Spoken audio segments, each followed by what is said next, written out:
Hello friends, welcome to knowledge reference. তো বন্ধুরা, আজকে স্ট্যাটিক জিকের 5 নম্বর ক্লাসে সকলকে আবারও স্বাগত। তো পশ্চিমবঙ্গের নদী তীরবর্তী শহর এই টপিকটি আজকে আমরা কভার করব। তোমরা যদি ভারতের নদী তীরবর্তী শহর এই ভিডিওটি দেখে না থাকো অবশ্যই দেখে নেবে। এছাড়াও প্রচুর ভিডিও রয়েছে, তোমরা প্লেলিস্ট থেকে দেখতে পারো। তো চলো ভিডিওটি শুরু করছি। তোমরা যারা নতুন আছো অবশ্যই চ্যানেলটি সাবস্ক্রাইব করবে। তো চলো শুরু করা যাক। তো পশ্চিমবঙ্গের যে নদী তীরবর্তী শহর রয়েছে তার মধ্যে যে মোস্ট ইম্পর্টেন্ট শহরগুলো রয়েছে যেগুলো পরীক্ষাতে আসে সেগুলো আজকে আমরা দেখব। তো দেখো, পশ্চিমবঙ্গের নদী তীরবর্তী শহরের মধ্যে প্রথমে দেখে নেব কলকাতা। কলকাতা শহর, ব্যারাকপুর, চন্দননগর, হাওড়া, এগুলো কোন নদী তীরে রয়েছে? তো হুগলি নদী। মনে রাখবে, হুগলি নদীর তীরবর্তী শহরগুলি হলো কলকাতা, ব্যারাকপুর, চন্দননগর, হাওড়া। তারপর দেখো আসানসোল, দুর্গাপুর, রানীগঞ্জ, বর্ধমান, এগুলো রয়েছে দামোদর নদীর তীরবর্তী শহর। দামোদর নদীর তীরে রয়েছে আসানসোল, দুর্গাপুর, রানীগঞ্জ, বর্ধমান, এই শহরগুলো। তারপরে বসিরহাট, টাকি, বনগাঁ, এগুলো রয়েছে ইচ্ছামতি নদীর তীরবর্তী শহর। তাহলে ইচ্ছামতি নদীর তীরবর্তী শহরগুলো হচ্ছে বসিরহাট, টাকি, বনগাঁ। আলিপুরদুয়ার শহর, এই আলিপুরদুয়ার শহরটি অবস্থিত কালজানি নদীর তীরে। কোথায়? কালজানি নদীর তীরে রয়েছে আলিপুরদুয়ার শহরটি। নেক্সট দেখো বালুরঘাট। বালুরঘাট শহরটি কোন নদীর তীরে রয়েছে? তো এটা হবে আত্রাই নদী। আত্রাই নদীর তীরে রয়েছে বালুরঘাট শহর। তারপর বোলপুর। বোলপুর শহরটি অবস্থিত কোপাই নদীর তীরে। কোপাই নদীর তীরে রয়েছে বোলপুর শহরটি। তারপর দেখো শিলিগুড়ি। শিলিগুড়ি অবস্থিত মহানন্দা এবং বালাসন। মহানন্দা এবং বালাসন এই নদীর তীরে রয়েছে শিলিগুড়ি শহরটি। তারপর দেখো জলপাইগুড়ি। জলপাইগুড়ি অবস্থিত তিস্তা ও করলা নদী।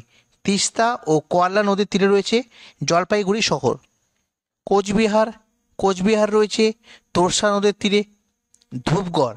ধূপগড় শহরটি রয়েছে জলঢাকা নদীর তীরে। কৃষ্ণনগর। কৃষ্ণনগর শহরটি অবস্থিত জলঙ্গি নদীর তীরে। মনে রাখবে, জলঙ্গি নদীর তীরে রয়েছে কৃষ্ণনগর শহরটি। তারপরে সিউড়ি। সিউড়ি এটি অবস্থিত ময়ূরাক্ষী নদীর তীরে। ময়ূরাক্ষী নদীর তীরে রয়েছে সিউড়ি শহরটি।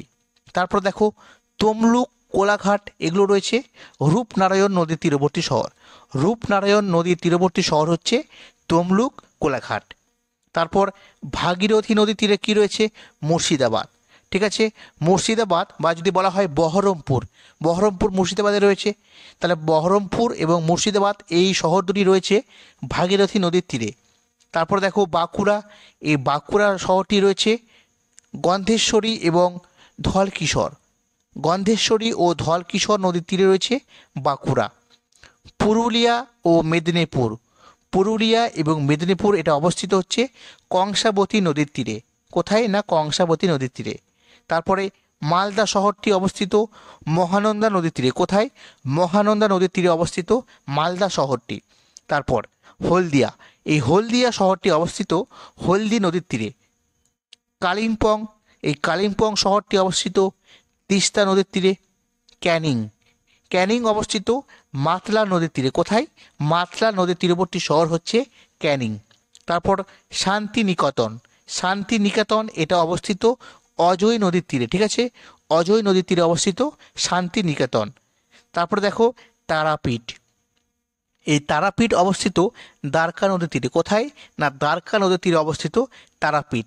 ঠিক আছে, তাহলে এই পশ্চিমবঙ্গের নদী তীরবর্তী শহরের মধ্যে থেকে সেরা 22টি আমরা শহর দেখে নিলাম। এর মধ্যে থেকেই পরীক্ষাতে আসে, এর বাইরে কোনো চান্স নেই। ঠিক আছে, মোটামুটি তোমরা যেটা করো তাহলে কিন্তু যথেষ্ট, তোমরা যে কোনো পরীক্ষার জন্য কিন্তু এনাফ। ঠিক আছে, তো আজকে এই পর্যন্ত শুরু করলাম এবং শেষ করলাম। তো যদি ভালো লাগে তো অবশ্যই লাইক করবে, শেয়ার করবে, আর নতুন হয়ে থাকলে অবশ্যই চ্যানেলটি সাবস্ক্রাইব করবে। তো ওকে বন্ধুরা, আজকে এই পর্যন্তই। Thank you.